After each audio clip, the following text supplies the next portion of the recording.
हरे भरे जंगल के बीच एक बड़ा सा बरगद का पेड़ था। उसी पेड़ की सबसे ऊंची डाल पर रहता था एक बुद्धिमान तोता, नाम था मित्रु। जंगल के सभी जानवर उसकी समझदारी और मीठी बोली से बहुत प्रभावित थे। वह हमेशा सबकी मदद करता और किसी भी समस्या का हल ढूंढना उसे बहुत पसंद था।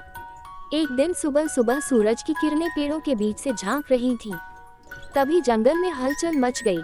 चोर आया, चोर आया, बंदर चिल्ला रहा था। सब जानवर घबराकर इधर उधर भागने लगे।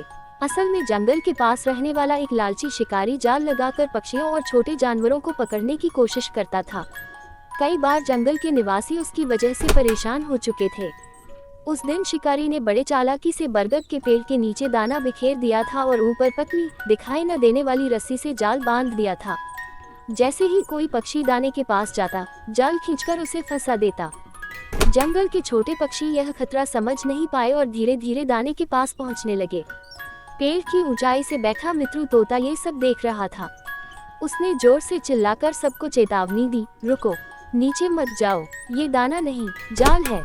मगर कई छोटे पक्षी भूख से परेशान थे, उन्हें विश्वास नहीं हुआ। तभी अचानक हवा चली और जाल का एक हिस्सा थोड़ा सा हिल गया।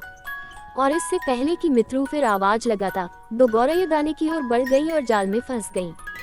सभी जानवर डर गए और समझ नहीं पाए कि अब क्या करें।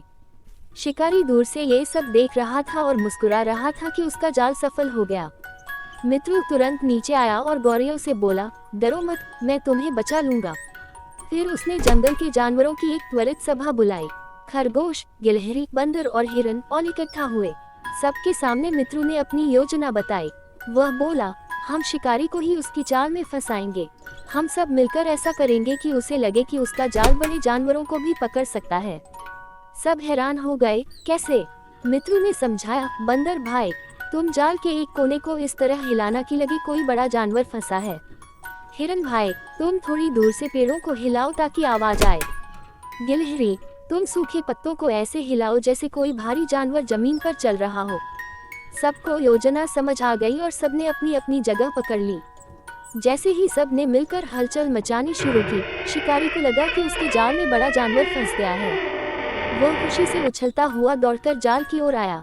लेकिन जैसे ही उसने जाल पकड़ा, बंदर ने तेजी से रस्सी नीचे गिराई और शिकारी खुद जाल में फंस गया।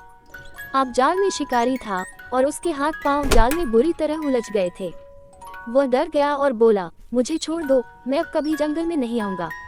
मित्रु तोता ऊंचे से बोला, हम जानवर तुम्हें कुछ नहीं कहेंगे, लेकिन वादा करो कि अब कभी किसी को नुकसान नहीं पहुंचाओगे। शिकारी ने डर से सिर हिलाया। बंदर और खरगोश ने मिलकर जाल की रस्सी काटी और गौरैयों को आजाद किया। फिर सभी जानवरों ने मिलकर शिकारी को जंगल से बाहर भगा दिया। उस दिन के बाद से जंगल में फिर कभी कोई जाल नहीं लगाया गया। जंगल के सभी जानवर मित्रु की समझदारी से बहुत खुश हुए। उन्होंने उसके सम्मान में बड़े पेड़ के नीचे एक छोटा सा उत्सव भी मनाया। गौरैयों ने तोते को गले लगाकर कहा, अगर आज तुम न होते तो हम शायद आजाद नहीं हो पाते। मित्रु मुस्कुराया और बोला, समझदारी तभी काम आती है जब हम मिलकर काम करें। अकेले कोई भी बड़ा काम नहीं कर सकता। जंगल की हवा में खुशी फैल गई और सभी जानवर पहले से भी ज्यादा मिलजुल कर रहने लगे। सीख, समझदारी, एकता और साहस से किसी भी बड़ी समस्या का हल निकाला जा सकता है।